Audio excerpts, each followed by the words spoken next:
Hello, my dear friends. How are you doing? Hope you are having an amazing day and not having to deal with drama. Ready for new stories I have for you today? Let's go to the first one.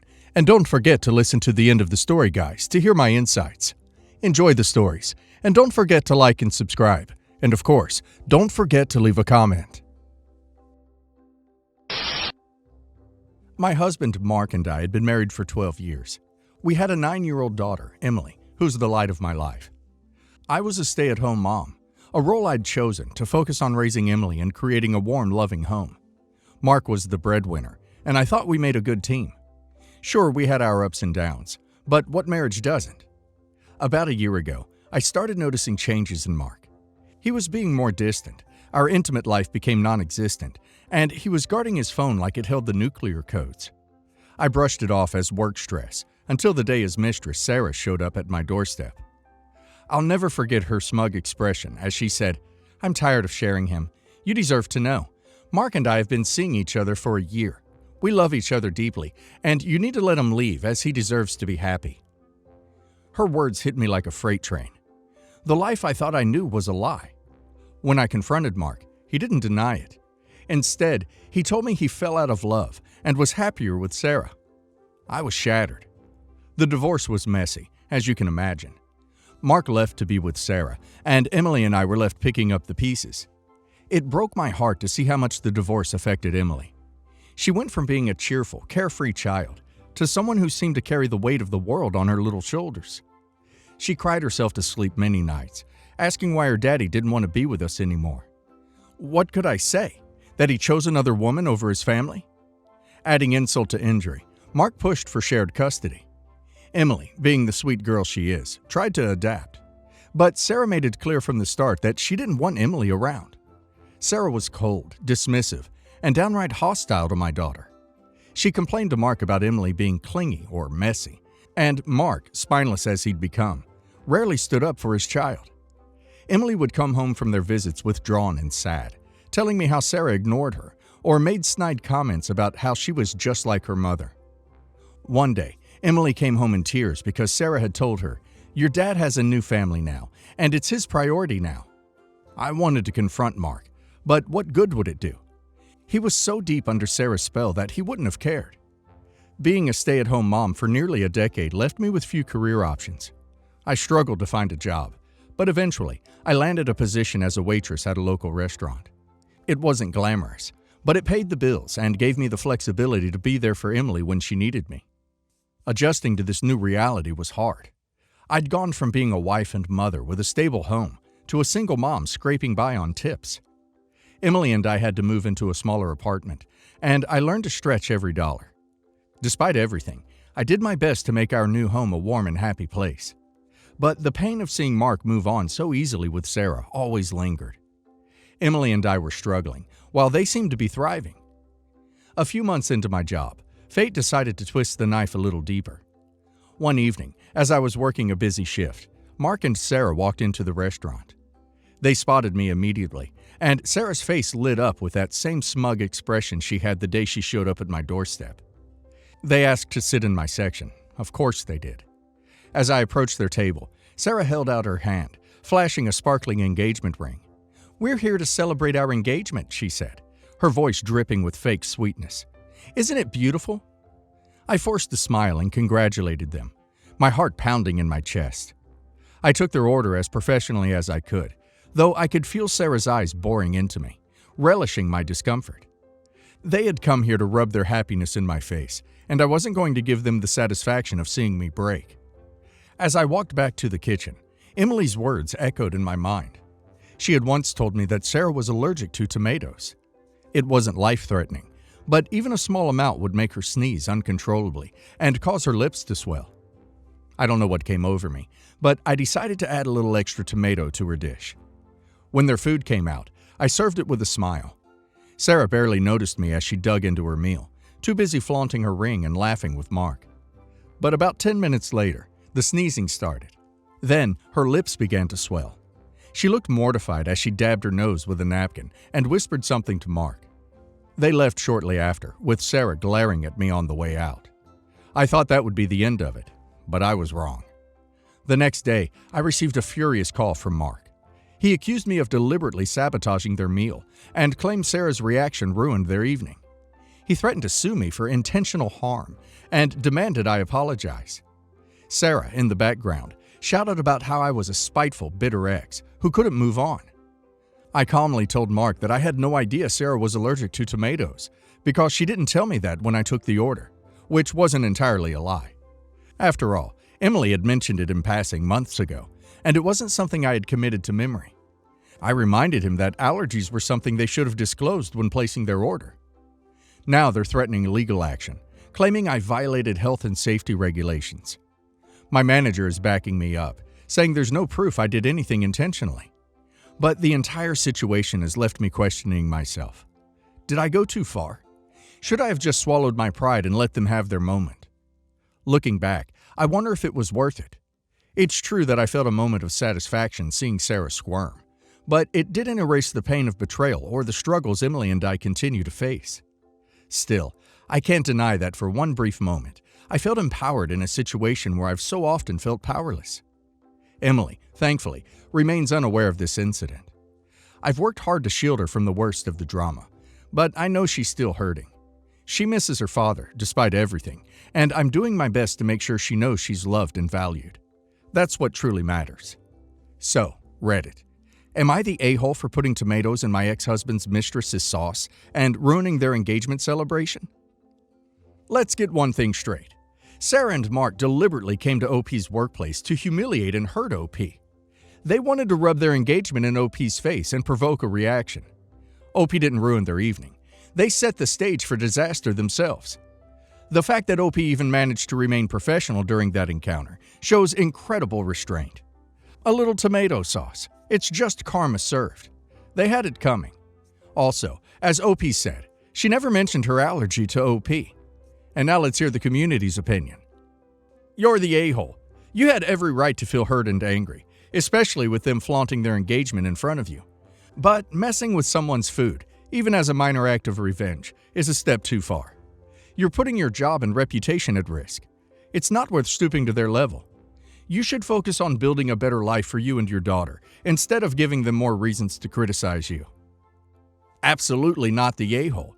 You've been through hell and back because of their selfishness.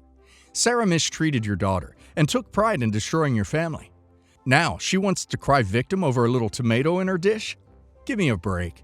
It's rich that she can be so cruel and entitled, yet act like she's been wronged.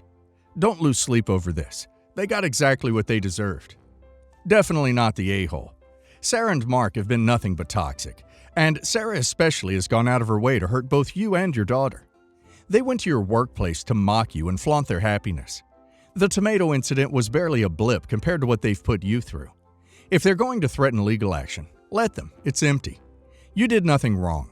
Focus on what truly matters, your daughter and your own well-being. Update.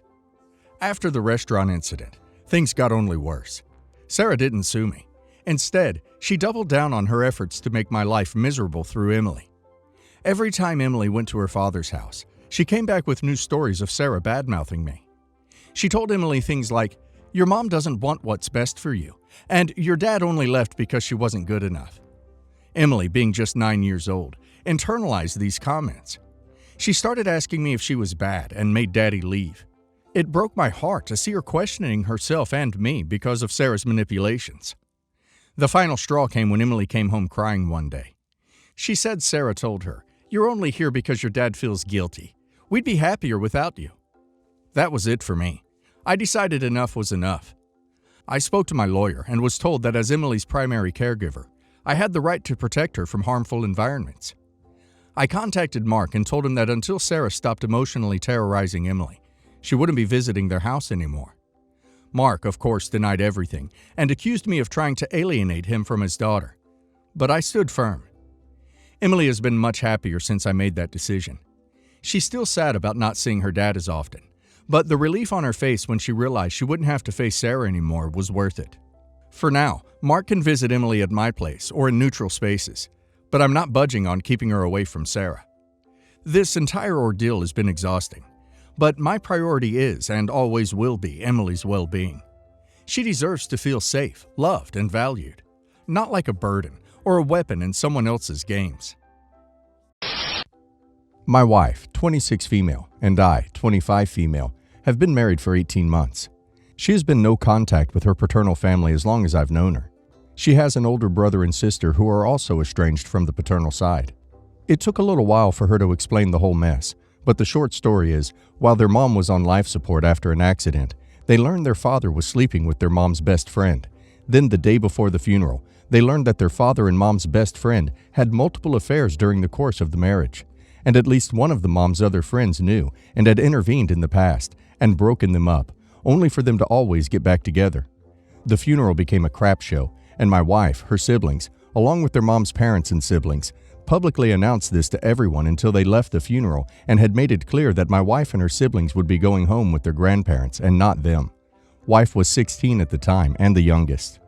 June of last year, my wife got a call to tell her that her father had been taken to the hospital and was unlikely to survive. She chose not to go and see him, and her siblings made the same choice. After 2 days, we had a phone call from a social worker who wanted to meet with my wife and her siblings. They learned during the meeting that their father had 2 children with the best friend, and that the best friend had passed hours after their father. They were named by other family members as the ones to contact, and so this caseworker had wanted to find out if any of them were open to talking to the children, or whether they would like to meet and be part of their lives. All 3 said no, and the social worker let them go. July, my wife found out that her paternal grandparents had taken the kids, and ever since her grandparents have been finding different ways to tell her she's married and should have taken the kids and that she owes them and her dad. My wife blocked them, made her account private. I had to do the same when they went to me. But then they emailed my business page and called where my wife works. After dealing with this for so long and after Christmas, going back to my business page to find several messages from them, I snapped and called them and told them my wife doesn't owe them or their deceased son anything and they need to leave us alone. They tried to leave negative reviews and left more messages saying I was an a-hole and I should be thinking about 2 young children who didn't ask for any of this. They also claimed I should speak to my wife. My wife didn't mind me telling them what I did. We had discussed it at length prior. But now I have pissed them off more, so I need to ask, am I the a-hole? Also, just for those who ask, we have spoken to a lawyer and are working on next steps. Not the a-hole. I feel bad for those kids though. They lost both their parents and now have to deal with this as well. I hope they're getting counseling. Good for you for taking further steps, however. The grandparents are harassing you and your wife. I will never understand how some people think it could be better for those kids to be taken in by 2 strangers they never met instead of the grandparents who, I assume, they knew their entire lives. Not the a-hole at all.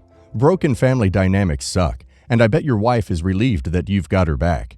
The grandparents are pissed and saying you shouldn't speak for her because they want to invade the boundaries she set and you're upholding.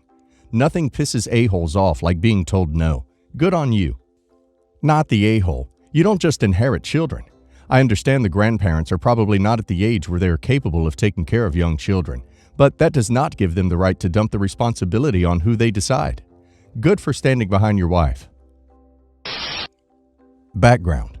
My sister-in-law is a divorced single mother with a 2-year-old and is on active duty. She used to have friends that she would regularly leave her child with instead of us, because she also needed someone to feed and watch her 3 dogs, 4 indoor cats, and 3 to 4 outdoor cats. We watched the animals and the friend watched the kid. On multiple occasions when this friend would fall through on childcare, she would call us day of, and we would rearrange our lives, fight traffic, and get her kid because we wanted to help. When she has long underways, we made it clear we cannot watch her kid because my husband is also active duty and I work. I cannot drop my own kid off at school and drive 45 minutes to an hour across town to the military base and fight traffic to drop hers off, and then get back to work on time. Her child goes to the military base daycare facility. My child goes to a public school 10 to 15 minutes from my house in the opposite direction of the base. His hours don't always allow him the ability to drop her kids off and pick her up. Current situation. My husband and I invited my sister-in-law and niece to our child's birthday party on Saturday. We also informed her we were newly pregnant again and mentioned that we had not told my in-laws yet. We assumed she would be excited to be an aunt again. She initially agreed, but my husband and I both noticed a tone change on the phone. We both assumed she had just been annoyed at her little one, since we could hear her trying to shop with her when we called. Later in the evening, she texts my husband and says that she isn't coming to the party, and he asks why. She states that we had struggled to help her out with her child and having her a few times a week. But now we are having a whole baby we need to care for 24/7, and that she is hurt and needs some space and time. Of course, I personally could not let this be, and let her know her comments were selfish and did not depict the entire picture, since we have repeatedly cared for her child on numerous occasions, sometimes with no notice. It has been made very clear I logistically can't drop ours off and hers off on two different sides of town. We've also cared for her animals. She's a 15 to 20 minute one-way drive for us, and sometimes we made multiple trips a day to her home to care for her animals. She snapped at my husband over text. She was angry he had told me what she had said. My husband explained to her that I asked why, and he does not lie to me, so he told me what was going on. He then had a bad feeling at that point and called my mother-in-law, only to find out that my sister-in-law had called and told her we were pregnant. My husband is also livid she told my in-laws about our pregnancy before we could. We were planning on announcing this second one in a cute way, and she stole that from us. Am I the a-hole for saying something to my sister-in-law to spark off this craziness? Should I have let it be? Just wondering what this woman's plan was when she decided to have a kid. Not the a-hole. Good grief. I'm a single mom with zero family around. Having any help at all would be amazing to me. Your sister-in-law sounds so entitled. Let your mother-in-law handle her, and you guys enjoy the new addition for your family. Not the a-hole. You haven't struggled to help out with her kid. She has struggled to care for her own kid and animals because her kid and life choices are not your responsibility. You are allowed to have more kids, even if she can't sort out her life. Not the a-hole. Also, I'd be so sad about her ruining the announcement. That's so petty and self-centered. This might be a little controversial. I don't know. But basically, my sister buys her kids, 3 boys under 10, whatever they want. But get this, they aren't spoiled brats. She's taught them manners, how privileged they are, etc., and will absolutely discipline them if they misbehave. But she has never said no to buying them a toy or anything else unless it was harmful or whatever else. She thinks that if she can afford it, there's no reason to say no. Again, unless it's dangerous or inappropriate. The boys also have a room stocked with toys. It's actually pretty cool. They have their own rooms as well, but that playroom goes hard. I'm saying this as a 22-year-old woman. My sister-in-law isn't a huge fan of this. She thinks that my sister is spoiling them, and that even if it isn't showing now, it's bound to make them misbehave in some way soon enough. My sister tells her sister-in-law to mind her own. I'm on my sister's side simply because I know her. She's a wonderful mother and teacher. Her sister-in-law's just jealous because of how close my sister is to her kids, because one thing about those boys, they love their mommy. Her sister-in-law's relationship with her kids is complicated. Anyways, my sister hosted a girls' night with me, our sisters, and her sister-in-laws. Her husband was out and her kids were in bed. We were having a good time when that sister-in-law left to use the washroom. All of a sudden, we heard a loud crash coming from the playroom. My sister almost had a heart attack thinking one of her boys snuck into the room and got hurt. Nope, it was just sister-in-law. She was basically trying to take some of the toys and had put a couple in her bag. My sister was just shocked and asked if she was being serious. Her sister-in-law just shrugged and said they have too many toys, and the toys will probably be better off with less privileged kids. My sister told her to get the duck out, but she kept arguing, saying she's raising spoilt and entitled boys, and that she's scared for the future generation. My sister was about to lose it, so I cut in and said that she should be concerned for her own kids, considering her eldest just got expelled for being aggressive. I went quiet and she started crying. She called me a bee and said she was only trying to help, and I had no right to bring up her daughter. She insisted that her daughter getting expelled has nothing to do with the situation, and I was just trying to insult her. She did leave though. The rest of us helped clean up, but one of sister-in-law's sisters said that I shouldn't have brought up her kids. I called her to talk, but she hasn't answered. Am I the a-hole? Not the a-hole. Good for you for standing up for your sister. And what the duck? Sister-in-law trying to steal her nephew's toys? Insane. She would not have left if you had not thrown that out there about her daughter. It seems like she needed a reality check, and you gave her one. Sister-in-law is jealous of your sister and her great relationship with her sons and good parenting. Good for you. Not the a-hole. She was acting entirely out of line, essentially stealing from someone else's children, and was planning on giving it to her own kids, assuming also the suspended child, which is rewarding bad behavior. She wanted to control how your sister parents her children, but was insulted when you brought up her own parenting, or lack thereof. She can't have it both ways. As a side note, She was just expecting to fill her purse and walk out without your sister realizing toys were missing? What kind of Grinch nonsense is that? Not the a-hole. What you said is called a reality check. Spoiling kids can be as much about teaching kids no responsibility, manners, accountability, gratitude, as it can be about having too many material things. Sounds like your sister's kids have been taught the fundamentals of good behavior. Sounds like no one has taught those things to sister-in-law. Background. My mother had a 3-year affair with her affair partner when I was 17. Dad found out and they divorced despite begging her for a second chance. Affair partner and her ended because his wife forgave him since she was pregnant and he wanted his wife. Brother and I never spoke with our mother again, and we cut contact with her ever since, till I found out she was messaging my ex-fiancé and manipulating her to reconnect herself with me, and wanted to be invited to our wedding. It resulted in me ending my relationship with my ex. We got back together for a bit, then ended the relationship again for a different reason. Current.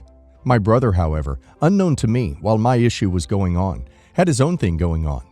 After the divorce, he sort of became a commitment phobe and has never dated anyone beyond 1 or 2 months. He is a manager at a nightclub, and his life was mostly casual relationships.